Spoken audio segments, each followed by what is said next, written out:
사람이 고난을 통과할 때란 제목으로 여러분과 함께 은혜를 나누고자 합니다. 1년 365일이 밤과 낮의 연속으로 이루어지는 것처럼 인간의 삶도 일평생 크고 작은 고난의 밤과 낮의 연속 속에 이루어지는 것입니다. 사람이 고난의 밤을 지날 때가 삶의 위기를 당한 때인 것입니다. 이 위기를 잘 감당하고 나오면 그 후에 그 고난과 동등 혹은 그 이상의 축복이 반드시 따라옵니다. 그러나 그 위기를 잘 감당하지 못하면 처참한 상처와 삶의 파탄을 경험하게 됩니다. 우리는 오늘 우리의 모두가 경험하는 삶의 밤을 지날 때 어떻게 우리 자신을 처신하면서 이 밤을 지나갈 수 있을까에 대하여 한번 신중히 하나님 앞에 알아보고자 하는 것입니다. 첫째로 우리가 고난의 밤을 지날 때는 바로 기도하고 회개해야 될 때인 것입니다. 야고보서 5장 13절에 너희 중에 고난하는 자가 있느냐? 그는 기도할 것이요 즐거워하는 자가 있느냐? 저는 찬송할지니라고 말했습니다. 시편 50편 15절에도 환난 날에 나를 부르라 내가 너를 건지리니 내가 너를 영화롭게 하리라고 말씀을 하셨습니다. 우리는 가정에 어려움이 닥쳐와서 환난을 당할 때가 있습니다. 가족 간에 불화가 다가올 수도 있고 부부 간에 심한 갈등이 다가올 수도 있습니다. 자식들의 문제가 생겨날 수도 있습니다. 이러므로 가정에 강하게 태풍이 불어와서 가정을 뛰어 흔들어 놓을 때 우리는 고난의 깊은 수렁 속에 빠져들어가게 되는 것입니다. 혹은 건강을 잃었을 때인 것입니다. 사람의 생명의 바탕이 건강인데 건강을 잃어버려서 자리에 눕게 되면 모든 것이 다 허물어지고 마는 것입니다. 그런데 갑자기 중년에 한참 일할 때 건강에 해가 다가온 사람들이 있습니다. 혹은 당뇨병으로 혹은 간경화증으로 혹은 뇌졸중으로 여러 가지 건강장애가 다가와서 좌절될 때가 있습니다. 이러할 때 우리들은 깊은 고난의 수렁에 빠지게 되는 것입니다. 혹은 사업과 생활이 시련에 빠질 때가 있는 것입니다. 잘 지내가던 사업이 무너질 때 혹은 크게 상해를 당했었을 때 부도가 났을 때 그리고 도피 생활을 하지 않을 수 없는 어려움에 처하게 될 때 이럴 때 가슴 속에 다가오는 절망이란 형언할 수가 없는 것입니다. 이와 같은 일들은 우리에게 깊은 충격을 주게 되고 이러한 일을 당하게 되면 우리는 자연적으로 가슴에 손을 얹고 내가 무엇을 잘못했기에 이런 일이 다가오는가, 내가 무슨 벌받을 짓을 했기에 하나님께로부터 이런 징계를 받는가, 이런 생각을 하고 자기의 삶을 되돌아보지 않을 수가 없게 되는 것입니다. 우리가 고난을 당할 때는 반드시 회개할 때인 것입니다. 자기의 가슴에 손을 얹고 나의 삶에 무엇이 잘못되었는가 반드시 살펴봐야 하는 것입니다. 히브리서 12장 5절로 6절에 또 아들들에게 권한 것 같이 너희에게 권면하신 말씀을 잊었도다. 일렀으되 내 아들아 주의 경계하심을 경히 여기지 말며 그에게 꾸지람을 받을 때 낙심하지 말라. 주께서 그 사랑하시는 자를 징계하시고 그 받으시는 아들들마다 채찍질 하심이라. 이와 같이 말씀하고 있는 것입니다. 어느 부모도 자기 자식을 징계하지 않은 부모가 없습니다. 우리 하나님 아버지께서도 우리를 영원한 하나님의 영광에 참여하는 자녀로 만들기 위해서 사랑하는 자를 주님께서 징계하시겠다고 말씀한 것입니다. 우리의 생애 속에 징계의 채찍이 전혀 없다면 이는 사생자요 버림받은 사람이요 하나님께 사랑을 받지 않은 사람인 것입니다. 그러나 우리는 충격을 받고 많은 고통을 당하고 눈물을 흘리지만은 우리가 징계와 고통을 당할 그때가 하나님의 사랑이 뼛속에 사무치게 우리에게 가까이 다가왔을 때인 것입니다. 그러므로 우리가 신앙의 연단을 위하여 환난을 받을 때 그때일수록 만사를 제껴놓고 하나님께 나가서 기도해야 되는 것입니다. 회개의 기도를 하고 헌신의 기도를 하고 하나님께로부터 더 은혜를 받도록 간절히 기도해야 되는 것입니다. 기도할 때 우리는 환난에서 파멸되지 않습니다. 주님은 말씀하기를 환난 때 나를 부르라. 그러면 내가 너를 건지고 영화롭게 해주겠다고 약속을 한 것입니다. 환난은 변하여 축복으로 화할 것을 주님께서 약속해 주고 있는 것입니다. 시편 107편 10절로 20절에 보면은 사람이 흑암과 사망의 그늘에 앉으며 곤고와 쇠사슬에 매임은 하나님 말씀을 거역하며 지존자의 뜻을 멸시함이라. 그러므로 수고로 저희 마음을 낮추셨으니 저희가 엎드려져도 돕는 자가 없었도다. 이에 저희가 그 근심 중에 야훼께 부르짖음에 그 고통에서 구원하시되 흑암과 사망의 그늘에서 인도하여 내시고 그 얽은 줄을 끊으셨도다. 야훼의 인자하심과 인생에 행하신 기이한 일을 인하여 그를 찬송할지니라. 제가 논문을 깨뜨리시며 쇠빗장을 꺾으셨음이로다. 미련한 자는 저희 범죄의 죄악의 연고로 고난을 당하며 저희 혼이 각종 식물을 싫어하며 사망의 문에 가깝도다. 이에 저희가 그 근심 중에서 야훼께 부르짖으며 그 고통에서 구원하시되 제가 그 말씀을 보내어 저희를 고치사 위경에서 건지시는 도다라고 말씀을 하고 있는 것입니다. 이러므로 하나님께서는 우리가 회개하고 깨어지고 자복해서 주님께 나올 때 절대로 우리를 멸시하지 아니하시고 버리지 아니하시고 우리를 사랑하사 오히려 쇠빗장을 꺾으시고 논문을 깨뜨리시고 우리를 인도해 내어서 축복의 동산으로 걸어가게 만들어 주시겠다고 약속해 주신 것입니다. 이러므로 우리가 시험과 환난 당할 때 낙심하지 말고 원망하지 말고 하나님 앞에 깨어지는 시간을 가져야 되겠습니다. 회개하고 자복하고 그리고 주님을 간절히 찾는 그런 시간을 가질 때 고난은 오히려 변하여 우리에게 큰 축복으로 화하게 되는 것입니다. 둘째로 우리가 고난당할 때는 하나님의 얼굴을 간절히 찾을 때인 것입니다. 고난당할 때 우리가 제일 먼저 깨뜨려야 될 것이 우리의 교만인 것입니다.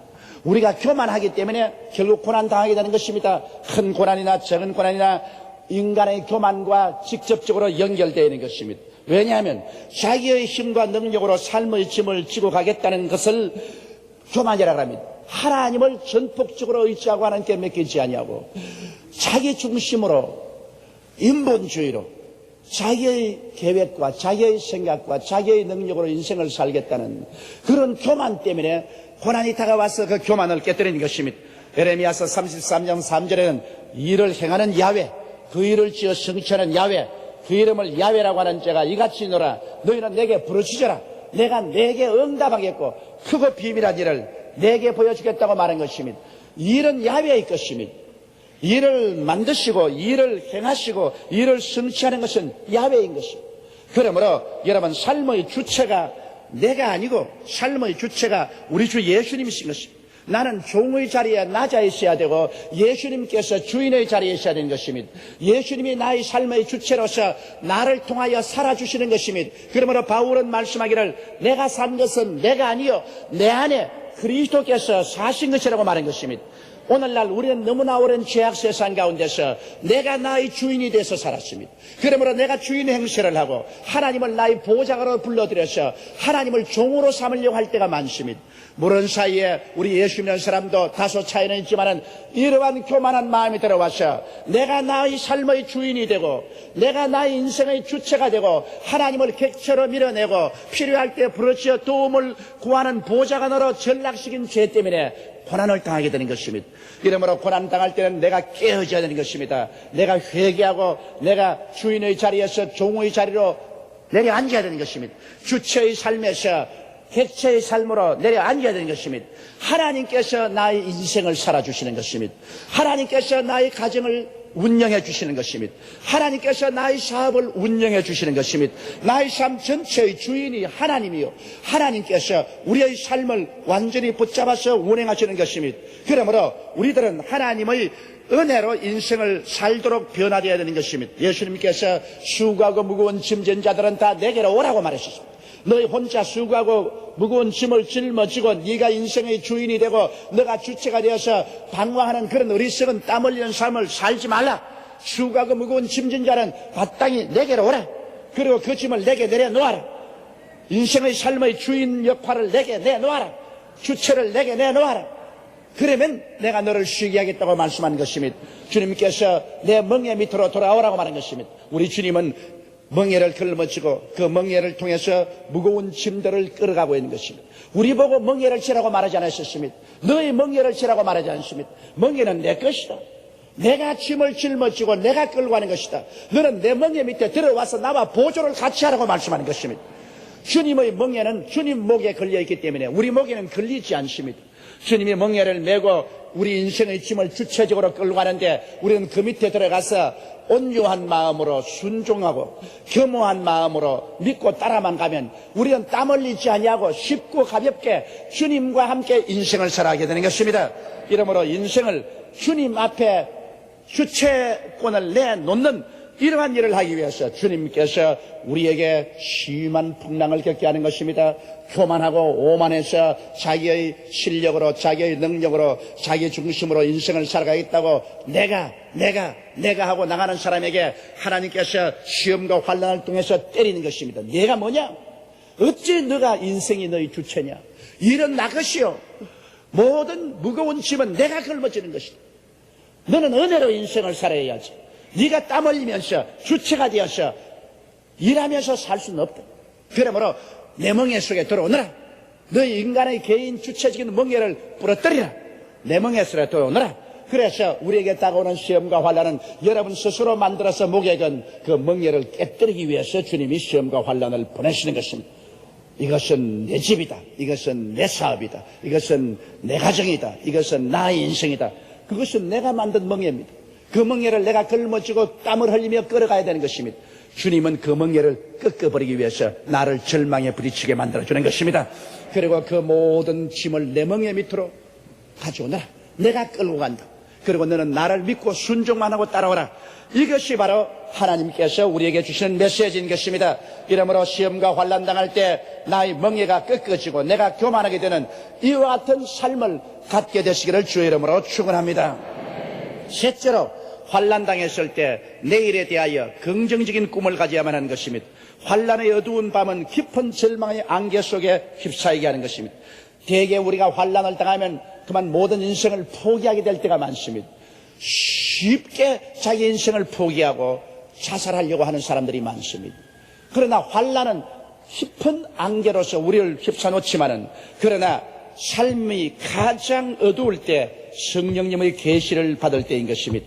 제가 세레모니에서 목회할 때 어느 자매님 한 분이 절망에 처해서 제게 왔습니다. 그가 기대하던 아주 좋은 혼처에 약혼을 했습니다. 그래서 그날을 기다리며 꿈에 부풀어 있었는데 그만 순식간에 그 약혼이 파혼되고 마는 것입니다. 파혼이 되자 그에게는 무서운 절망이 되었습니다. 그때부터 울고 밥도 먹지 아니하고 아주 얼굴이 초췌해졌습니다. 그래서 그 부모님이 그 소녀를 데리고 내게 신앙 상담을 왔습니다. 그때 나는 그 소녀에게 이런 말을 한 적이 있습니다. 자매님, 가장 어두운 밤에 별빛은 가장 빛난다. 가장 내 인생에 어둡고 캄캄한 일이 다가왔을 때 그때 하나님의 가장 광명한 계시가 일어날 때이다. 바울은 아시아로 가려가다가 그 꿈이 산산조각이 나버렸다. 바울은 비두니아에 가서 복음을 전하다가 그것도 산산조각이 났다. 그래서 온 사람들이 바울을 다 비난했다. 그는 이제 성령이 떠난 사람이다. 이제 하나님께 버림받은 사람이다. 그런 위대한 사도도 아니다. 아시아에 가서 참패했다. 그리고 비두니아에 가서 또 참패했다. 바울은 자기의 사랑하는 제아들이 다 자기를 버리고 떠나는 서디슨 체험을 했습니다. 그는 그래서 드로아로 내려갔습니다. 사람이 올라가는 인생은 쉽지만은 내려가는 인생은 절대로 쉽지 않습니다. 바울은 드로아로 내려갔습니다. 성경은 보니 드로아로 내려갔을 때가 캄캄한 밤이었다고 말했습니다. 바울은 실제적인 밤에 드로아에 있을 뿐 아니라 인생의 밤을 맞이했습니다. 시련의 깊은 밤속에 맞았을 때 바울은 드로아에서 엎드려 기도했습니다. 하나님께 참회하고 주님께 엎드려 간절히 기도할 때 하루 저녁에 찬란한 마게도니아의 환상이 나타났습니다. 마게도니아 사람이 환상이 나타나서 손을 지었습니다. 이리로 와서 우리를 도우라. 아시아에서는 실패했고 비두니아에서는 버림을 당했다. 사람들은 다 너를 떠났지만 이리로 와서 우리를 도우라. 그래서 그 환상을 보고 새로운 마음의 용기와 희망을 가지고 그는 일어나서 바벨로니아로 건너갔었습니다. 마케도니아로 건너갔었습니다. 그가 마케도니아로 건너간 것이 오늘날 구라파를 복음화하는 위대한 기초가 되었던 것입니다. 그러므로 내가 그 자매님에게 자매님 아시아의 깨어진 꿈이나 비두니아의 깨어진 꿈이 마케도니아의 찬란한 환상으로 태어난 것처럼 당신에게도 낙심하지 않고 꿈을 가지면 내일에 좋은 희망이 다가온다고 그리고 기도를 했는데 그 다음에 나타난 신랑감은 전에보다 훨씬 좋은 신랑감이 나타났습니다. 그래서 그 신랑하고 결혼을 하고 제가 주례를 했습니다. 지금은 얼마나 잘 살고 있는지 몰라요. 나는 그 자매를 볼 때마다 처음 깨어진 것 참 잘 뗐다. 그런 것을 깰 정도의 남자라면 그 남자하고 살 가치는 없다. 그러나 두 번째 그의 결혼은 정말 성공적인 결혼이 되었던 것입니다. 이러므로 여러분 반드시 우리에게 시험과 환란이 다가온다고 해서 그것이 우리 인생의 종말이라고 생각하면 안 됩니다. 시편 29편 10절에 보면 야훼께서 홍수 때 좌정하셨으며 야훼께서 영영토록 왕으로 좌정하시도다. 야훼께서 자기 백성에게 평강의 복을 주시려다고 말한 것입니다. 야훼 하나님은 홍수 위에 앉아서 홍수를 술에 삼고 우리에게 다가온다고 말씀하고 있는 것입니다. 이러므로 우리의 삶 속에 그 창스러운 바람이 불고 풍랑이 일고 홍수가 일면은 성경은 말씀하기를 바로 그 홍수 위에 우리 하나님이 타고 온다는 것입니다. 홍수는 야훼 하나님을 모시고 오는 수레바퀴가 된다는 것입니다. 요란한 홍수 소리는 바로 하나님이 우리에게 수레바퀴를 타고 오는 소리라는 것을 알고 우리는 그 앞에 꿇어 엎드려서 하나님을 경배하고 오히려 시험과 환란을 하나님 앞에 감사드려야 되는 것입니다. 하나님이여, 홍수를 타고 오신 하나님 감사합니다. 시험과 환란이 아니면 내가 하나님께 가차에 나갈 수 없는데 시험과 환란을 통하여 하나님이 내게 이렇게 가차에 오시니 감사합니다. 홍수 위에 좌정해서 오시는 하나님은 영영토록 왕으로 계신다고 했습니다. 왕은 다스리는 분이 하나님인 것입니다. 어떠한 시험과 환란도 우리의 만왕의 왕 만주가 되시는 예수님은 다스리시는 것입니다. 그래서 결국에는 홍수를 통하여 우리가 하나님을 영접하게 되면 오히려 하나님은 우리에게 오셔서 위대한 축복과 승리를 우리 가슴 속에 안겨주는 것입니다. 넷째로 우리가 시험과 환란을 당했을 때는 하나님의 기적을 그때 믿어야만 되는 것입니다. 여러분, 성경 가운데 극심한 시험과 환란을 당한 한 가정이 있습니다. 그것이 바로 마르다와 마리아의 가정입니다. 그 오라버니가 죽었습니다. 그리고 장사 지냈습니다. 그의 부모를 일찍 잃고 오라버니를 부모처럼 믿고 있었는데 오라버니가 죽고 장사 지내고 난 다음에 마르다와 마리아는 말로 다 할 수 없는 절망의 수렁에 빠졌습니다. 그들은 세수도 하지 않고 그들은 식음도 전폐했습니다. 그들은 몸 매무새도 돌보지 않았습니다. 그럴 때 예수님이 찾아오셨습니다. 그리고 그들을 데리고 나사로의 무덤가에 갔습니다. 그리고 주님께서 말씀하셨습니다. 그 무덤의 문을 옮겨 놓아라 했습니다. 이건 도무지 되지 않을 소리인 것입니다. 죽어서 무덤에 들어가서 나흘이 되어 썩은 냄새가 나는데 그 무덤 문을 열어놓으라고 말한 것입니다. 그때 마르다가 말했습니다. 주님이시여, 이미 무덤에 들어간 지 나흘이 되어 썩은 냄새가 나나이다. 그때 주님께서 흉흉한 눈빛을 내면서 마르다와 마리아를 보고 주님께서 분개한 음성으로 말했습니다. 마르다여, 내가 내게 이르노니 내가 믿으면 하나님의 영광을 보리라고 하잖아요. 가장 절망적인 환경에서 하나님의 기적이 일어날 것을 믿으라는 것입니다. 그래서 마르다와 마리아는 나아가서 무덤의 돌문을 밀어서 옮겨놓았습니다. 썩은 냄새가 확 풍겼습니다. 그러나 예수님은 그들을 제껴놓고 그 자리에 서서 말씀하셨습니다. 나사로야, 나오라! 죽은 지 나흘이 된 나사로가 수일을 동인 채 살아서 나와버리고 말한 것입니다. 우리 주를 믿는 사람에게는 이런 기적이 있기 때문에 우리에게 소망이 있는 것입니다. 믿지 않은 자에게는 이런 기적을 기대할 수가 없습니다. 그러나 우리에게는 예수님이 계십니다. 하늘과 땅의 모든 권세를 다 가지시고 우리와 함께 계시는 예수님이 계십니다. 예수님이 계시지 않는다면 우리는 절망할 수밖에 없습니다. 그러나 예수님이 계시기 때문에 우리가 예수님과 함께 나아가면 우리의 삶 속에 어떠한 흑암도 광명으로 변할 수 있는 기도를 할 수가 있는 것입니다. 어떠한 죽음도 삶으로 변할 수 있는 위대한 기적이 일어날 것을 기대할 수 있는 것입니다. 기적은 문제에 대한 해답이 되는 것입니다. 기적은 우리에게 새로운 소망을 갖게 해주는 것입니다. 그러므로 예수 그리스도를 구주로 모신 여러분, 여러분의 생애 속에 기적을 믿지 않는다면 오늘 주님께서 여러분을 의지하실 것입니다. 내가 네게 말하노니 내가 믿으면 하나님의 영광을 보리라 하지 않았냐. 아브라함은 바랄 수 없는 중에 바라고 믿을 수 없는 중에 믿었으니 하나님이 이를 의로 여기시다고 말한 것입니다. 그 나이 100살이 되고 그의 아내의 나이 90살이나 되었습니다. 그래서 그의 몸의 죽은 것 같음과 사라의 태의 죽은 것 같음을 알고도 믿음이 약하여지지 않고 오히려 믿음의 굳세게 있어서 하나님을 찬미했습니다. 그러므로 우리의 선배되는 신앙인들은 이와 같은 절대 불가능의 절대 가능의 꿈을 가지고 믿었었습니다. 절대 절망에서 절대 소망을 가질 수 있는 것은 하나님은 오늘날 또 우리에게 불가능을 가능케 하는 기적을 베푸시기 때문인 것입니다. 이러므로 오늘 이 시간에 여러분께서 절망의 수렁에 빠진 사람들은 우리 주 예수 그리스도 앞에서 기적을 기대하는 위대한 소망을 가져야 됩니다. 그러므로 하나님께서 여러분께 오셔서 부활을 갖다 주는 영광이 다가오게 되실 것입니다. 시편 22편 3절에 보면 이스라엘의 찬송 중에 거하시는 주여 주는 거룩하시니이다 이와 같이 말씀하고 있는 것입니다. 예수 그리스도께서 가장 처절한 절망에 있을 때 주님께서 바로 부르신 찬송이 이것입니다. 예수께서 마지막 기도를 하고 골고다의 십자가에 못 박이려 갈 것이 번연히 아시는데 우리 주님은 마지막 성찬을 베푸시고 그리고 기도로운 시냇가를 지나 나오면서 제 아들과 함께 찬송을 불렀다고 했습니다. 가장 어둡고 캄캄할 때 예수님께서는 찬송을 부르셨습니다. 왜냐하면 이스라엘의 찬송 중에 거하는 야훼여, 야훼는 거룩하시나이다. 이것을 좀 더 히브리 원어에 가깝게 번역한다면 이스라엘의 찬송이 하나님의 보좌를 만드시고 하나님은 그 위에 좌정하신다는 것입니다. 오늘날 여러분의 찬송이 하나님이 좌정하는 보좌를 만드시는 것입니다. 그렇기 때문에 하나님을 모시고자 하는 자는 하나님의 보좌를 만들지 않고 어떻게 하나님을 모십니까?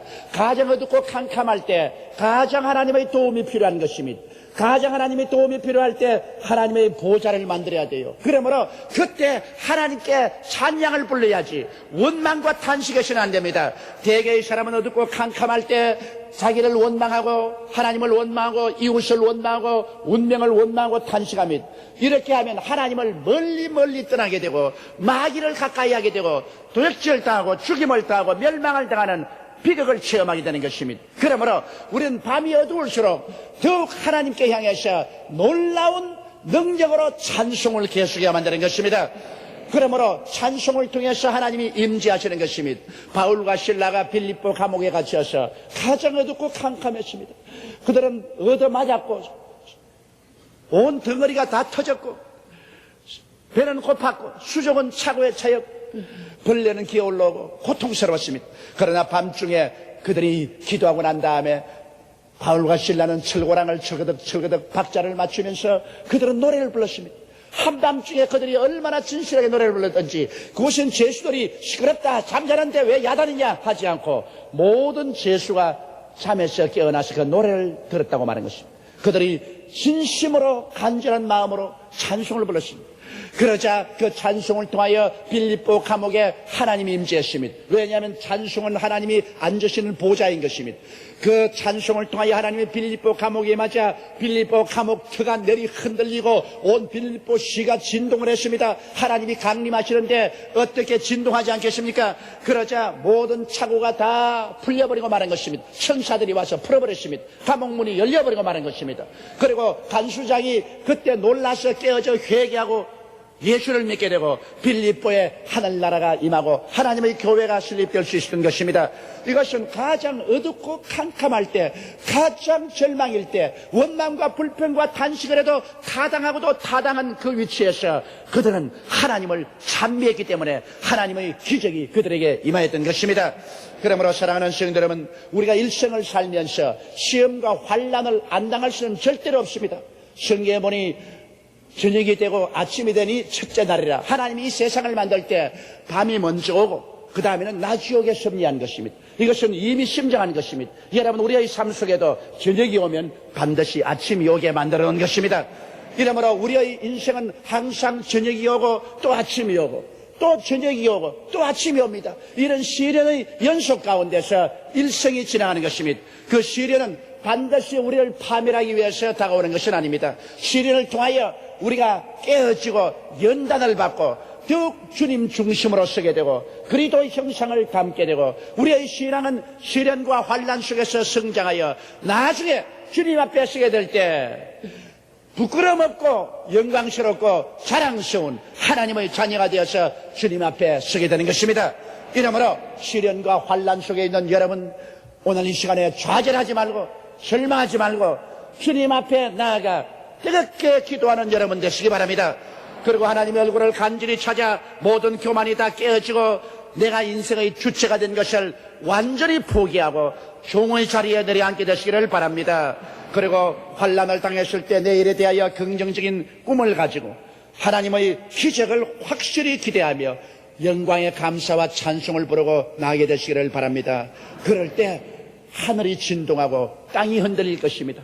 여러분의 삶은 오히려 환난당한 것이 유익이라. 내가 환난당하지 않을 때는 내 마음대로 살았더니 내가 환난을 당하고 난 다음 이제는 주의 율례를 지키나이다는 시편 기자의 노래와 같이 여러분 인생은 오히려 더 영혼이 잘되고 범사에 잘되며 강건하고 생명을 얻되 풍성하게 얻는 인격자로 변화되어 버리고 말 것입니다.